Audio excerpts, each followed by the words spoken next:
Hi guys, my name is Bongdele Hori and thank you to all 48 subscribers that are here. Thank you so much for subscribing in my channel. Today I am at the Dstv Content Creator Awards. It's a conference meeting, briefing basically to TikTok creators and of course YouTubers and other social medias. We are with brands here, we are with everyone that has been invited because it was an exclusive event. So I'm gonna let this go on its own. You will listen for yourself, see what happened, see what was going on, and be a part of it. Basically, be a part of my experience, be a part of what the day is and is about. And I hope you enjoy.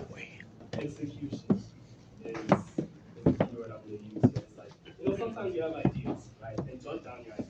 Any idea that you have, jot it down. You can revisit it later if you feel like you can't execute it now. But execution is so important. No matter where you are, just take out your phone, bah, record. Because you never know what could happen. You know what I mean? Don't overthink everything. Because at the end of the day, people are only going to remember your best work. Yes. So I have a question in terms of knowing what your worth is. For example, let's say you want to start monetizing yourself, right? And brands are contacting you, etc., and they ask for a rate card. How do you know what price to set? Especially, okay, maybe you have, for example, 40,000 followers on Instagram or whatever the engagement is. How do you know what the exact price you set for yourself for the brands to pay? Okay, for on my side, I had no clue how much to charge. I got help from my manager and the agency. So, excuse me, I would advise maybe you should ask somebody who's more knowledge about rate cards and stuff like that. Because I also had no idea. You can ask me now how much I would approach. I don't have no clue because again, I was also undercharging. So I got help from my manager and my agency to kind of put my rate card together, and yeah, from there on, it just started flowing. Yeah, I think another great platform, if you obviously don't know anyone that works in these spaces, is definitely Webfluential. I know Webfluential initially also had a way to basically rate how much a tweet. I don't know if they've expanded to other social media platforms, but they let you kind of they give an indication of how much like one tweet would be worth based on your followers. So yeah, so and I know when I was starting out, that was my go-to platform until I then started receiving like media kits from other people, and I was like trying to gauge. I was like, okay, cool, this is where it needs to be. So I think look at other platforms like your influential, like humans. I know also they do a whole bidding, but I mean it is subjective because it's based on how much brands are willing to offer to content creators. But I think ask also, like even if you're popping a question on social media, people will definitely answer you, and you kind of get a great indication of how much you should be charging as a content creator. So hope that helps. Yeah, they're right. They're right. But I think another thing, it's okay to like do your research as well, and also contact social media strategists, marketing managers as well. I know when you do search how much to charge for a specific amount, they'll tell you about micro, nano, macro, meso influencers, and they usually do it in dollars, right? So I think if you don't know anyone, start there, right? Check out what they give you, and you can calculate from there. And then along your way, contacting other content creators as well. I think it will help out to also know like, okay, this is how much I'm charging. And yeah. Hello, my name is Joseph from Simple Influence. So just to chip in, you can also check out our platform. Content creators do list their services and they also price them, so you can actually gauge to see where you are in terms of your following and which platform you're on, right? But I've got two questions. Excuse me. Simpleinfluence.co.za. Right, so just to two questions, right, just for the panel. The first one is on the pricing situation. So you mentioned obviously if a brand offers you something that you feel like is undervalued you, do you have what do you call this, a way to structure your services to actually include those guys that cannot afford maybe your 20,000 rand package, right? And the second question is, what are you looking to do in terms of longevity? What happens tomorrow if TikTok is not there? Do you have a plan for when that day finally comes through? Okay, so in terms of brands and what they offer, most of the time you will negotiate what um, we can decide on. So sometimes, yeah, I would lower my price just a bit, or maybe whatever materials they ask you for. For example, if they want to like 3 TikTok videos, maybe we take it down a notch to just 2 TikTok videos, just to meet them halfway. Because at the end of the day, like you also want to build a relationship with brands, and I've seen that work in my favor. Whereas I've continued to receive campaigns from this brand, being loyal to them, but also I can see also on their side, they also start, to meet me halfway. And then in regards to the other question, the scary question, TikTok just disappearing. YouTube. I think as a content creator, you should expand. Don't just stick to one platform. So yeah, go on as many platforms as you can, and yeah. Oh, hi guys. So my question is, how do you explain it to your parents? Because I know Oh, I know that thing. Okay, sorry, go on. I know my mom still does has no idea what I do. She only thinks I work on TV. So how do you explain content creating to your my parents? my parents, I think for the first year, they had no idea what I was doing. Complete clueless. All they knew was that I was happy. And then when I started making money, then they started to take me seriously. And but the way they just switched on me the moment like I started to make money off of contribution, it was just like, oh okay, let's leave her. But yeah, honestly, I didn't explain anything to them. I just jumped into it, and I think they just let me be. So I had a cool cat. So. It's very because when I started off, they judged me severely because I used to record TikToks in the fridge, you know the fridge lights, because I didn't have money for a ring light, So I used to record balancing phone on mayonnaise, and they would always be like, "What are you doing? You're wasting electricity and da da da." And I think we need to understand that most of our parents they don't understand what we're doing. Remember, influence and content creation is a very new thing. It's very new. A lot of people think we're wasting time, that we're not making money. It's understandable. So I think acknowledge the fact that they didn't have that at their time. So obviously they're gonna have questions, right? You can try to explain that I create content, brands approach me, they give me money, I promote their product, it ends there. That's as simple as you can. But they still won't understand. They'll be like, also it's in the cloud, it's in the what? True crime is a little bit tricky from a production perspective because it does require labor, it does require research. Um, but from the audience perspective, people really enjoy, and if you are that way inclined, then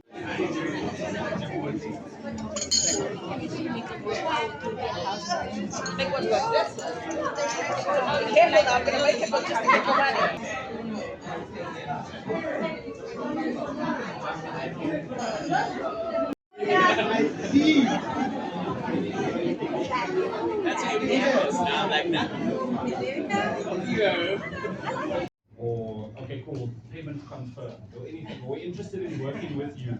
Just because I come from a background of music and being a DJ, being a producer, and a lot of times in that industry you become very much used to getting to certain places, to getting streams, but with content creation it's not necessarily a fight, it's not necessarily a battle, but every day is a surprise when you get, like Zara said, when she got her first 100 likes.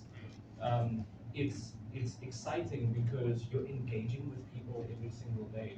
And for me, as a content creator, learning how to, I'm treating myself as a business. I'm treating myself as a brand as well. Because I know that, okay, cool, when I go out, I need to look a certain way. I need to be presentable. Because just in case somebody that follows me says, hey, isn't that Omar?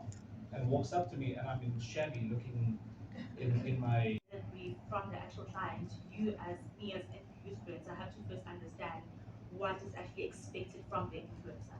So I can't give someone a brief that I also don't understand. So it all goes back to understanding the brief, because if myself I don't understand the brief and I give someone else the brief, they will also create something that will end up getting rejected by the client. So having clear communication, also understanding the brief is very important, because you find in some cases that you will be given a brief, I will understand it, and how you understand the brief is completely different from how I maybe expected you to. So that's why we sometimes have a thing of having meetings. We give you the brief, you read it on your own time, then we have a meeting where we then break it down and then make you understand how we actually get it. Because we understand things differently. So it's very important to make the person understand, and also do not be afraid to ask questions. If you get a brief and you do not understand, ask questions. Even in those meetings, you have to ask questions. Don't wait for someone else to say something. If you do not understand, say it. Otherwise, you will end up doing something that will end up being rejected, and you don't want to keep on doing content. So it's just better to get it first time, and then everything will be okay. So don't be afraid to ask questions. And how do you source and find the influencers and the content creators that you work with? I know that Youthfluence has a sort of a database, but how do you pair them? How do new creators in the room kind of get onto radars? Your kind of radars, brand radars. What is it that you're looking? So firstly, we have our own database as Youth Rate Express. We also go to Instagram. We focus on Instagram, but also tapping into TikTok. But on Instagram specifically, I think look at your page. It's very important to write on your actual bio what you're about.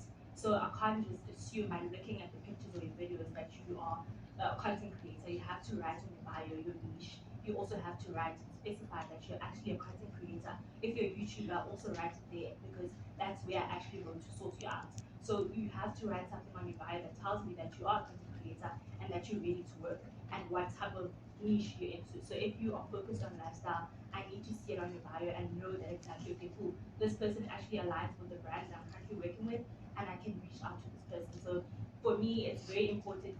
The bio is important. It tells me a lot about yourself. And so I need to know exactly what I'm getting myself into. I don't want to be in a situation where I assume that you're a lifestyle content creator and I reach out to you and only to find out that you're not. So it's very important for me to know exactly what I'm getting myself into. So Instagram, yes, we do. Yeah, and I think that's something that I will touch on a bit later, is this whole idea of profiling yourself and PRing yourself and making sure that what you're saying, what you're putting out into the world is consistent. And I think it's something Omar touched on as well, is and something I want to chat to Shannon about, is you exist outside of just what people see on the screen. And when people encounter you in the real world, it's who you are. So, we work with a lot of creators who have their stage names, but then they also have obviously their real names. And, sometimes you have to navigate who we're kind of talking to. So if I can go over to Shannon as well. So Shannon, hub of content creation. But also what's very interesting about Daisies is it is as much as about content creation, it's about different types of content. 100%. I think a lot of people historically view TikTok, Instagram, Twitter as this virtual reality. It's almost hard to imagine that if you're a TikTok dancer, you can cross over to the real world and be on the stage at Rocking the Daisies supporting a massive artist like Kelani as a backup dancer, just off the back of that. But for us at Rocking the Daisies and Stay in Entertainment, that has happened so often. And I have many examples, but the one that is always my favorite is our social media manager now, Halesa, is first and foremost was a content creator on TikTok. She wasn't a massive content creator, she was kind of like a micro, what we would call a micro content creator. And I stalked this girl for months, guys. I'm like one of those lurkers on TikTok. I have a TikTok profile, but I've never posted. And she was posting such cool, relatable content that spoke to our audience, that spoke to who we were targeting as Staying Entertainment. And the one day she made a very real TikTok about her, I want to call it uproar, but that's probably a very strong word, for our Daisyland pricing that we put out last year. And a lot of it was very positive. She said some really nice things about the festival, but she was also just very genuine. She was like, this is atrocious, what do you get for this? And she went through everything. But I was so engaged by her content piece that by the end I forgot that I work for this brand. I was like, yeah, you're right, Melissa. Oh my gosh. And by the end, I ended up following her on the Rocking the Daisies account. And for 3 months, I stalked this girl. I watched everything of hers. And randomly one day I DM'd her, and she's now our social media manager. She never thought that she would land up in that field at all. And this is all off of a video that I got sent, which was actually not the best coverage for Daisies, but any coverage is good, of course. And because she was so relatable, she was so genuine, she was so authentic to herself, we love that as a brand. And I think that's where, as brands, it's so important that we get people who aren't just fluffing us up. That's why it's important. In the earlier panel, they spoke about being authentic. Only working with brands that you actually care about products that you actually would use. If you don't drink alcohol, don't work with an alcohol brand, because I promise you your authenticity is completely lost. And we always see that as brands all the time. We can see when something isn't real, when something is purely being done for the paycheck at the end. And I promise you it's going to limit the amount of paychecks you get along the way. So yeah, I mean, that's one of my real life TikTok to virtual world stories. We've also got that for musicians. We've had a few people on the lineup from last year who I found on TikTok and on Instagram. And it happens all the time. We have a whole team that It's a partnership between Workshop 17. We came on board, provide the facilities, One Eye Jack, and then of course Dstv. So the value in partnerships, it goes beyond just sort of saying, oh yes, I'm going to tag you, I'm going to do this. You know, it's something that is very real. It becomes a relationship. And like any relationship, there are things that we need to negotiate and discuss. Okay? I'm going to try and improvise on some of the things that we've got on the slide, merely because I walked into the room today and I thought, okay, I can teach some things. But then as usual, you come into a room and then suddenly realize, oh flip, they're actually teaching you. So if I ask the question, what are you selling? If anybody, I'm not talking to myself, so if anybody is bold enough to say, oh tell me, what are you selling on your platform? Sure. I sell cakes. You sell cakes? Yeah. Are you sure you sell cakes? I'm sure.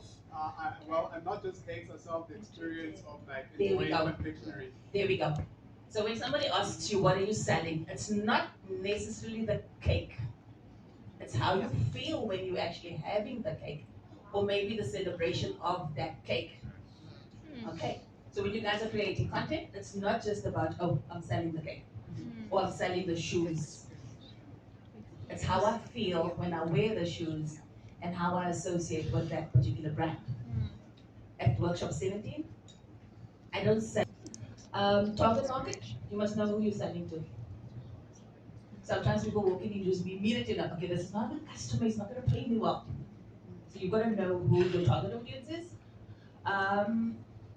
Content goals. When you do partnerships, you've got to align and have the same goals when it comes to the content. We cannot be on different pages when we decide to partner. I want to know that you're going to say my name when I'm not around. Hence, we get into these partnerships. If I say, listen, we I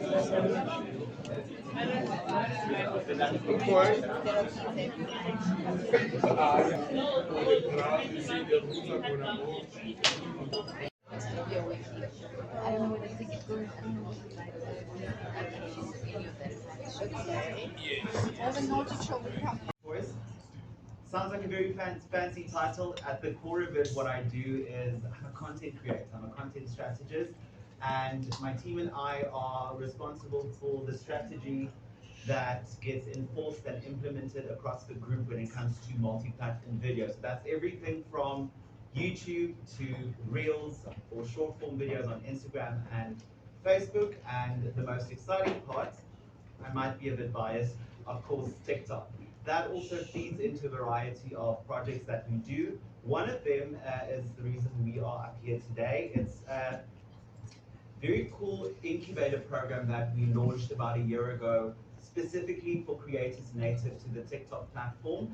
I'm not going to explain too much or talk too much. I brought along a video to just justify or explain where the thinking was from a business perspective for MultiChoice. But long story short, MultiChoice in 2021 saw the need to invest in bringing in a platform like TikTok into our marketing and content mix. We were playing around with different ways as to how we would do that. We thought it best to stick true to the platform and to lean into the creators that make the platform. So we wanted to collaborate with incubators, or rather influencers, who are doing phenomenal things on the platform, and we birthed this thing called the MultiChoice Studio Reach Incubator, and the video will do the rest of the explaining. Content creation started for you, and the two of you respectively have quite different ways of looking at content and different platforms which you prioritize when it comes to content creation. But where did it start, and when did you know that that's something that you want to pursue? Right. Hello everyone. So for me, when I started Facebook. What about when everybody started Facebook, right? But when I prioritized content creation is when I was unemployed, right? I studied media, communication and culture. I would go to auditions and I wouldn't be casted, right? So I then said with myself, I'm like, I'm the type of person who creates their own opportunities, right? Because I'm not gonna wait for somebody to give me something if there's nothing there. So I then started a YouTube channel. This was also a way for me to say, should brands see me, I want to be working. Also, I want to be confident in front of the camera because that's what I wanted to pursue. So presenting, be it on TV or radio, right? So then I went on to YouTube, started my YouTube channel, didn't really know what I was doing at the time.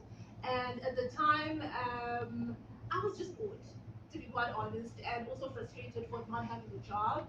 And then I was like, I like to talk. Let me just talk about myself.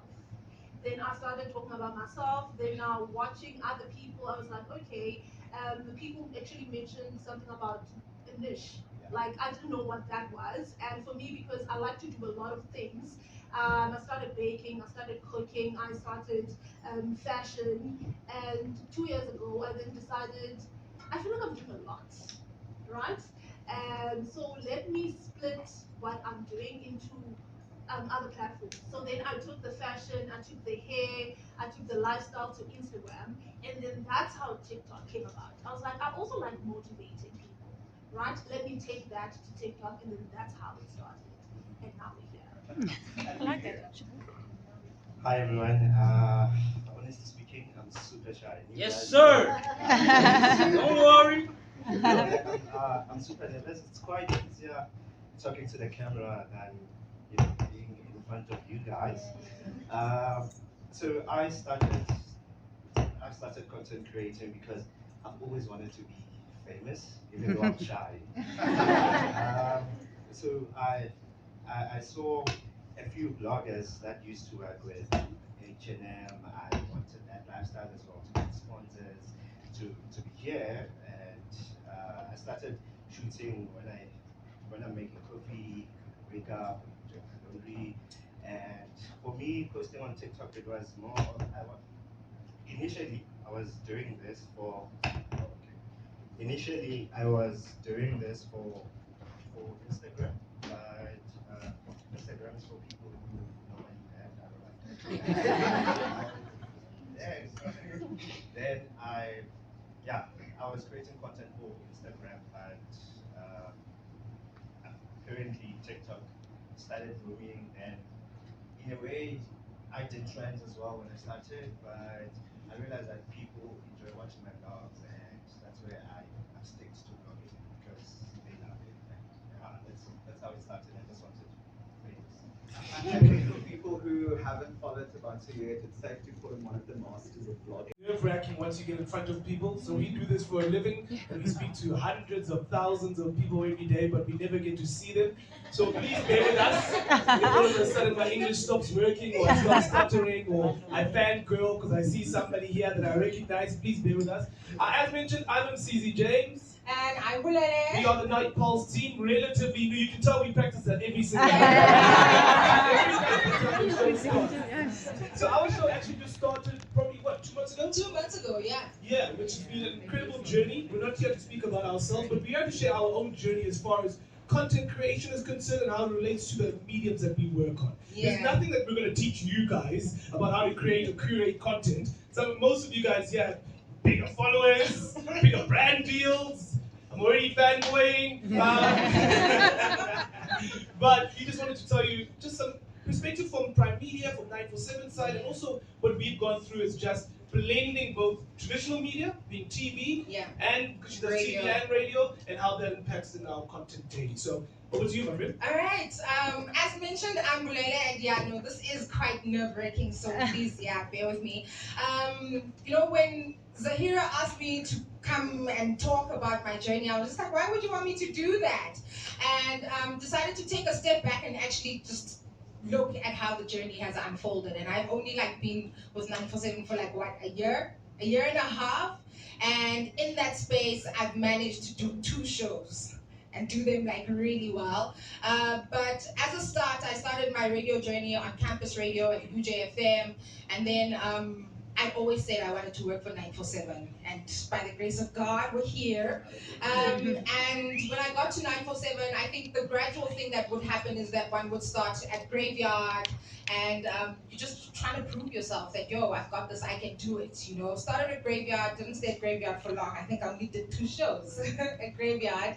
And then I got stand-in opportunities, and every opportunity that came my way, I took it. It doesn't matter what time of heard her energy on air. She seems like she'd really be able to sell this part of what we're doing, so let's do it. And the content is going online, some of it also still coming, and ultimately it's the authenticity that really just sold the story and that sold it for me. And I think Mzizi James will then touch on the idea of the brand collaborations and everything else in between. But yeah, thanks for coming to my TED Talk.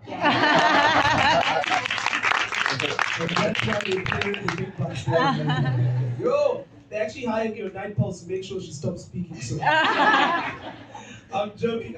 So yeah, I'm gonna chat a little bit more about, I guess, brand deals, brand collaborations, the brand that is Prime Media 947. Firstly, for anyone who's thinking about migrating or maybe doing both digital and also going on to traditional media in some sort of way, I'm just gonna tell you this fallacy that you might hear on podcasts every now and then. Radio's not dead. At least not in this country. It won't be for a very long time. No empirical evidence showing that. I mean, we're talking about Ukozi FM, which is the second biggest radio station in the world.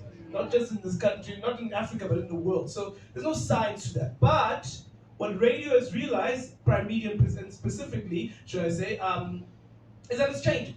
The environment's changing. The way that people consume media, the way that people spend their days and just consume radio itself is completely changing. So I think what Prime Media and 947 have realized is, how do we also evolve at the same time? We can't still be doing the same things if we're not going to garner any sort of new audiences like that. Which is why if you pay any sort of attention to Prime Media and 947, you'll see that digital has become such a big thing for them, and how they put out content, as Belinda was saying now, how you go to a client and you say, hey, we've got this great idea for you to spend here, but here's how we can make sure that it goes across all different platforms, including digital, including podcasting, underground, and of course on air, which is still such a valuable thing. That is something that we're really looking at, which we'll get to our big announcement about that just now and how it involves you.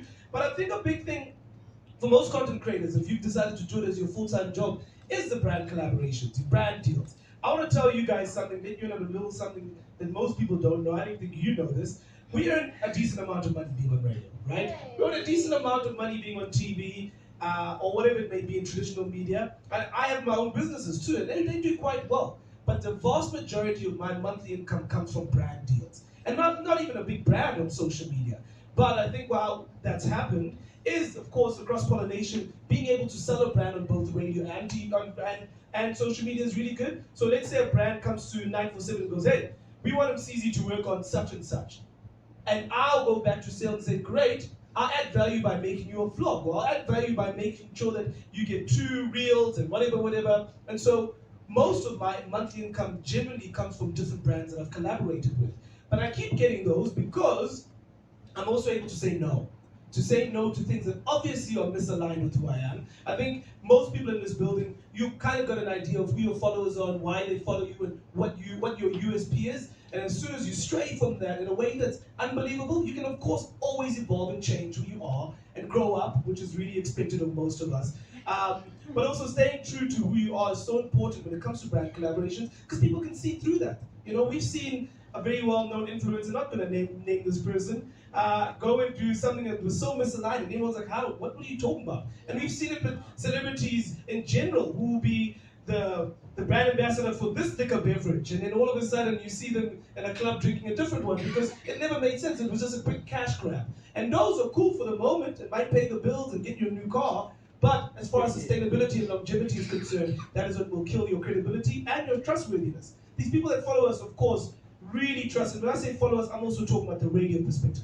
People listen to us, trust our opinions, trust that we believe what we're saying. We might be wrong, we might end up not being true, but at least we're being authentic and believe what we're talking about. So just making sure that you stay authentic to who you are. That doesn't mean not changing. If you're not changing as you grow up, that's a problem itself. If you're still doing the same type of content and interested in the same type of things 10 years later, you might want to do some introspection there. But because you need to grow up at some point. You need to grow up. So that's one thing. Of course, even when you're trying to migrate from different industries, different platforms and different industries, it's also knowing your worth. And you hear this all the time. Know your worth, baby girl. You know who you are. Often people think their worth is way more than it is. Eh? So also know how much you're really worth. And I'll tell you a personal anecdote. For one of my brand companies that we had, we hired some influencers to push the app that we own, and I asked for rate cards as you normally do. This guy didn't have a manager, 10,000 followers. I was like, hey, he's a perfect guy. He lives in the perfect city for this, which is listeners and report back on everything that's of course happened wherever it is that you were. So the winner of the category of the emerging content creator category will then join the 4 people that we find as part of the AMP squad as the 5th member. absolutely. So this doesn't require you to enter anything additionally via 947. If you happen to win the emerging content creator, which good luck to whoever ends up winning that, you get to join 947 in the Bring a Pride Media team as part of our AMP squad. And that's not some little thing where we go, hey, you come make content for us, cheers, we're going to use you. Firstly, it's a paid gig, but also, you're going to be deep within the station, and some great opportunities come from that, including travel, including being on air, including being our feet on the ground, feet on the ground. Mainly because a lot of us are old and we're not cool anymore. And even the ones who are not old, we feel old, like I feel like I'm 100. But we need, I'm 30 next week. But I was gonna say, we need you guys who are out there creating and knowing what's actually going on in the ground, the guys who are out and about, be it at festivals, if we send you to them, if it's a night out at Saint, or whatever it may be. We need you guys to really be our ears and eyes on the ground to let us know what's going on. Yeah, man, I think just to add to that, I started as a crew member at 947. So we would go to your right, Joburg, all events that were happening that 947 was involved in. I was there, and obviously then, the bubbliness and all of that and my ambitions then translated and helped me move to the radio side of things. But I must tell you that being an AMP squad member, which obviously was previously known as crew, is the best place to be, because you're on the ground with people, you understand what it is that the 947 audience actually loves about the station, you get to create the content as well, and then we either bring it on air or it stays on social media, and ultimately, you are the voice for the people. And you get the best tickets to any event. You do, Brian! We have to ask for tickets, the crew automatically gets VIP there. What's the festival that we were talking about? The Hey Neighbor Fest. Hey Neighbor Fest is something we're looking forward to, amongst other big concerts that are coming to South Africa. So I reach out into more digital space on different platforms, including TikTok. So that is something that we're really looking forward to. The announcement will be made, of course, on the 9th of September when the winners are announced, and then automatically you become part of the 947 family. I think that's it for us, eh? Yeah, it's a wrap. You can have a niche within different creation spaces, but always stick to your niche, because if you are creating entertainment content, and that's not necessarily just comedy, entertainment has a lot under it, but if you are creating entertainment content, people that have interest in that kind of content are definitely going to engage your content. And then lastly, be you. Please always be you, because we're a platform that encourages people to be themselves. Come as you are. We're a platform by everyone, for everyone. So 70% of your creation, let it be on theme, whatever it is that you want to focus on. And then always leave room for play. That 30%, you can leave it out to play around and see. You don't always have to figure it out at first post. You can always just play around and see what works for you, what your followers are responding to and engaging with. Yeah, I think that is the end of it. You can play this video. ngazile ukuthi kukhona umedem ohleli la e-TV ongezinex ngazile ukuthi kukhona une-stress phela manje wayengifuna ukusebenza kanje uyejimini ungangitsheli ngejimi ungangitsheli ngejimi nami uma ngithanda ejimini ngaya manje ngojimi ngibuye ngihlale la phasi awufuni ninekhelele nje angifuni ukuyenza next ngiyahlala ngidedla futhi yazini ngithule because zoze ukuthi ngihleli mama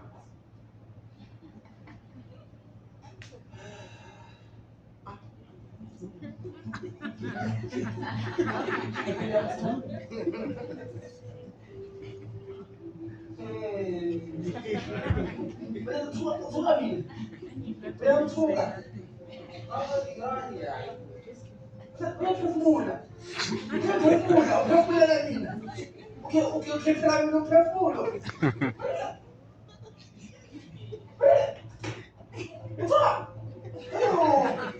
yo ayibambi hayi yo ayibambi yo ayibo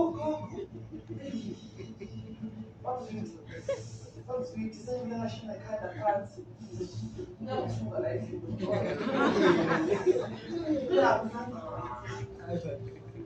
Yeah, we can help with an ambulance. I'm sure. I'm calling for the phone. No. Hey. Oh, yo.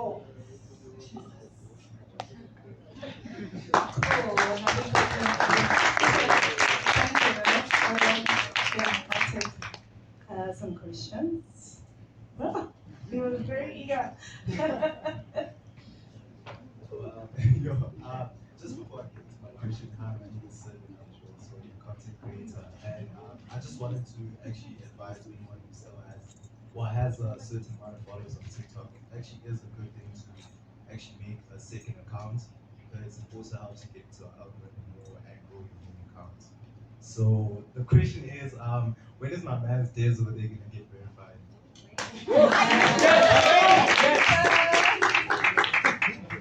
We're fixing it. We're fixing it.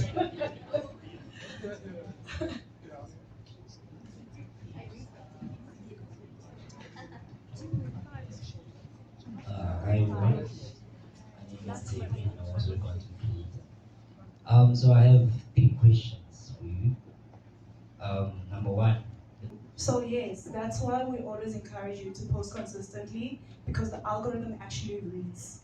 It actually reads your consistency in posting. So the more you post, the more likely for people to engage with your content and see it on the For You page. And then it takes time when you are now coming back and trying to, keep the momentum going. So once you have figured it out, don't stop. Like maybe take a break for a day or two, but try and keep the momentum going because it actually does affect the performance of your video.